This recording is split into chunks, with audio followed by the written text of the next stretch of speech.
Hello, good morning dear students and friends. आप सभी का मेरे online channel Shri Mahesh chemistry classes में हार्दिक स्वागत, अभिनंदन। आज हम स्टार्ट करने जा रहे हैं लेसन नंबर 5, पृष्ठीय रसायन। पृष्ठीय रसायन, surface chemistry. Surface chemistry.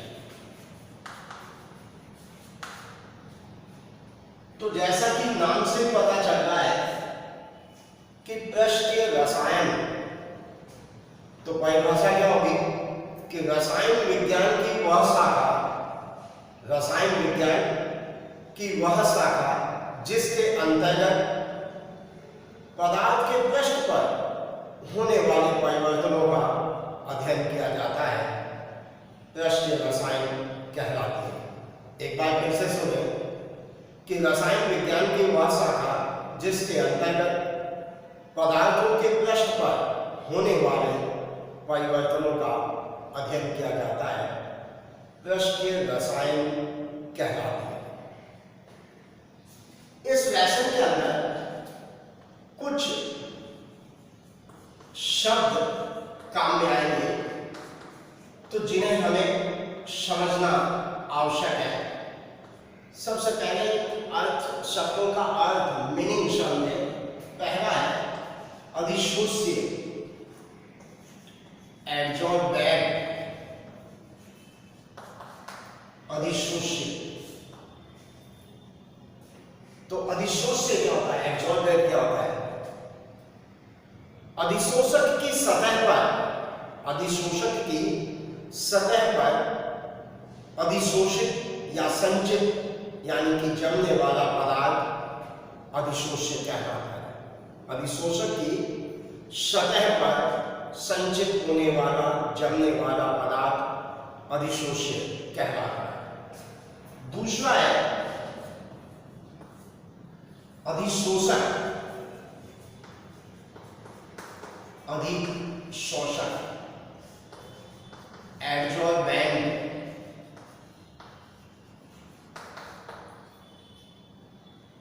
Adsorbent, अधिशोषक। अधिशोष्य को अपने पृष्ठ पर धारण करने वाला, संचित करने वाला पदार्थ अधिशोषक कहलाता है। अधिशोषित तो क्या है? अधिशोषक की सतह पर संचित होने वाला, जमने वाला पदार्थ अधिशोष्य कहलाता है।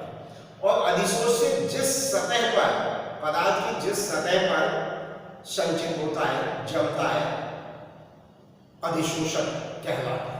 तो दूसरी परिभाषा हुई अधिशोषक की कि अधिशोष्य को अपने पृष्ठ पर धारण करने वाला, जमा करने वाला पदार्थ अधिशोषक कहलाता है। जैसे इस बोर्ड को अगर ध्यान से देखो तो इसके ऊपर बहुत सारा व्हाइट पाउडर है। जैसे इस अंगुली के ऊपर, जैसे मैंने अंगुली इस बोर्ड के ऊपर डाली, तो ये व्हाइट सा पाउडर जमा हुआ है।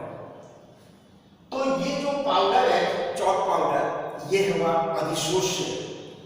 और किसकी सतह पर जमा हुआ है? इस बोर्ड की, ग्रीन बोर्ड की सतह पर जमा हुआ है। तो ये ग्रीन बोर्ड जो है वो अधिशोषक हुआ। और फिर है अधिशोषण। अधिशोषण, एब्जॉर्प्शन।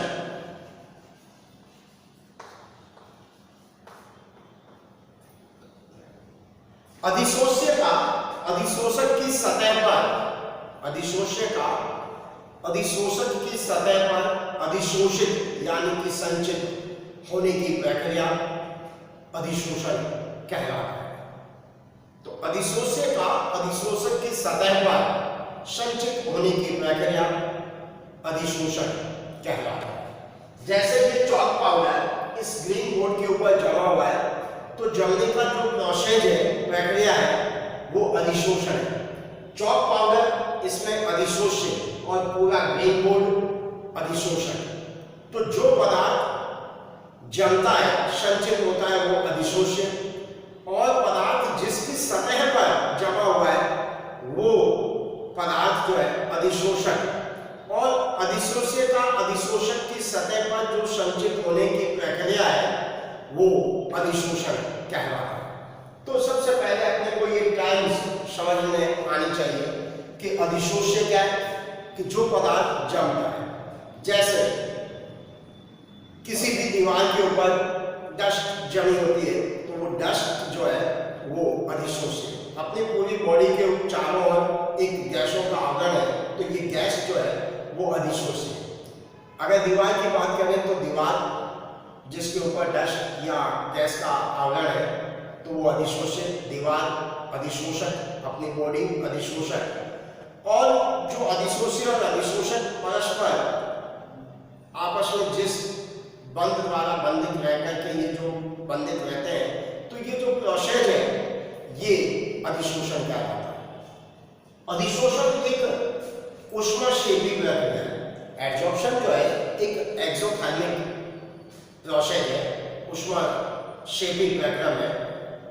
अर्थात जब कभी भी अधिशोष्य अधिशोषक की सतह पर संचित होता है तो कुछ ऊष्मा का उत्सर्जन होता है। इस मुक्त होने वाली ऊष्मा को अधिशोषण ऊष्मा कहते हैं। तो इसके अंदर एक शब्द काम में आता है मोलर अधिशोषण ऊष्मा। मोलर अधिशोषण ऊष्मा। एक मोल अधिशोष्य पदार्थ के अधिशोषक की सतह पर संचित होने के दौरान मुक्त ऊष्मा मोलर अधिशोषण ऊष्मा कहलाती है। मैंने अभी अभी बताया था कि अधिशोषण एक ऊष्माक्षेपी प्रक्रिया में, अर्थात जब कभी भी अधिशोष्य अधिशोषक की सतह पर संचित होता है तो ऊष्मा का उत्सर्जन होता है।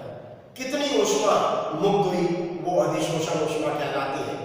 लेकिन जब एक मोल पदार्थ से तात्पर्य उसके आणविक द्रव्यमान से, जैसे CO2 गैस किसी की सतह पर संचित होती है तो CO2 का जो आणविक द्रव्यमान होता है 44, तो 44 ग्राम CO2 के अधिशोषित होने के दौरान जो ऊष्मा मुक्त होगी वो उसकी मोलर अधिशोषण ऊष्मा कहलाती है। तो अधिशोषण एक ऊष्माक्षेपी प्रक्रिया में, और एक मोल अधिशोषक के पृष्ठ पर संचित होने के दौरान जो ऊष्मा मुक्त होती है वो मोलर अधिशोषण ऊष्मा कहलाती है। ऐसे ही एक और शब्द काम में आता है विशोषण। विशोषण, डिसॉर्प्शन, अधिशोषण एब्जॉर्प्शन और विशोषण डिसॉर्प्शन। अधिशोष्य का अधिशोषक के पृष्ठ से हटने की प्रक्रिया विशोषण कहलाता है। मतलब जैसे अगर मैं इसको पूरे चॉक पाउडर को वापस हटा दूं तो हटने की जो प्रक्रिया है वो विशोषण। सर्दियों में रात्रि के समय ओस जमती है तो वो किसी भी कार, बाइक, पेड़ पौधे इनकी सतह पर जल की बूंदें जम जाती है, वो एक अधिशोषण है। और जैसे सूर्य वापस निकलता, तापमान बढ़ता है तो वो जल की बूंदें स्वतः ही गायब हो जाती है, तो ये विशोषण है। तो इसका मतलब विशोषण की परिभाषा क्या हुई कि अधिशोष्य का अधिशोषक के पृष्ठ से हटने की प्रक्रिया, जमने की प्रक्रिया को अधिशोषण, अधिशोष्य का अधिशोषक के पृष्ठ पर जमने की प्रक्रिया, संचित होने की प्रक्रिया अधिशोषण, और अधिशोष्य का अधिशोषक के पृष्ठ से हटने की, वापस उससे मुक्त होने की जो प्रक्रिया है वो विशोषण कहलाता है। अधिशोषण एक ऊष्माक्षेपी प्रक्रिया है तो विशोषण एक ऊष्मा शोषित प्रक्रिया है। इसी में एक शब्द काम में आता है शोषण। शोषण तो शोषण वह प्रक्रिया जिसमें अधिशोषण एवं अवशोषण दोनों साथ साथ होते हैं, वह एवं अवशोषण दोनों साथ साथ होते हैं, शोषण कहलाता है। तो अब एक और शब्द समझने की आवश्यकता है, अवशोषण। जैसे अधिशोषण और एक होता है अवशोषण।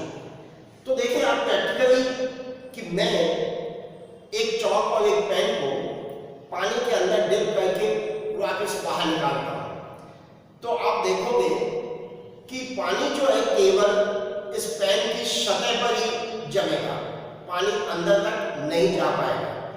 और अगर चौक की बात करेंगे तो चौक को तोड़ करके देखोगे तो पानी अंदर तक चला गया। तो चौक के अंदर पानी सभी जगह समान रूप से वितरित हुआ, तो ये एक अवशोषण जो है एक स्थूल परिघटना, जिसमें जो पदार्थ है वो ठोस या द्रव की संपूर्ण भाग में एक समान रूप से वितरित होता है। और अधिशोषण एक पृष्ठीय परिघटना है जिसमें पदार्थ केवल उसकी सतह पर ही जमता है।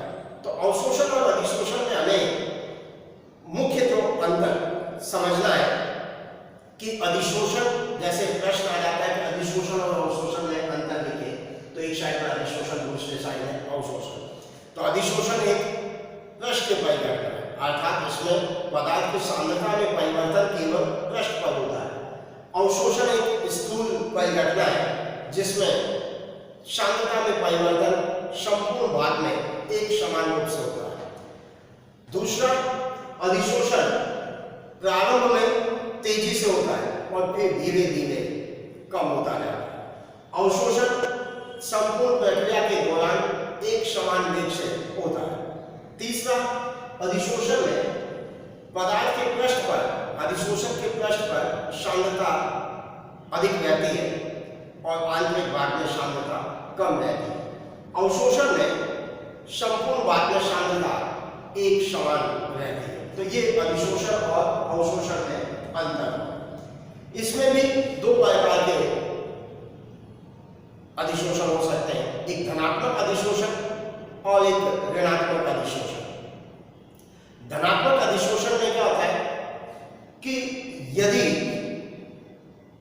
अधिशोष्य की अधिकतम मात्रा का अधिशोषक के पृष्ठ पर अधिशोषण होता है तो इसे धनात्मक अधिशोषण कहते हैं। क्या होगी परिभाषा कि यदि अधिशोष्य की अधिकतम मात्रा का अधिशोषक के पृष्ठ पर अधिशोषण होता है, यानी अधिशोषक की अधिकतम मात्रा अधिशोषक के पृष्ठ पर संचित होती है, जमती है, तो इसे धनात्मक अधिशोषण कहते हैं। और यदि अधिशोषक की बहुत कम मात्रा का अधिशोषक के पृष्ठ पर संचित होती है, बहुत कम मात्रा अधिशोषक के पृष्ठ पर जमा होती है, तो इसे ऋणात्मक अधिशोषण कहते हैं।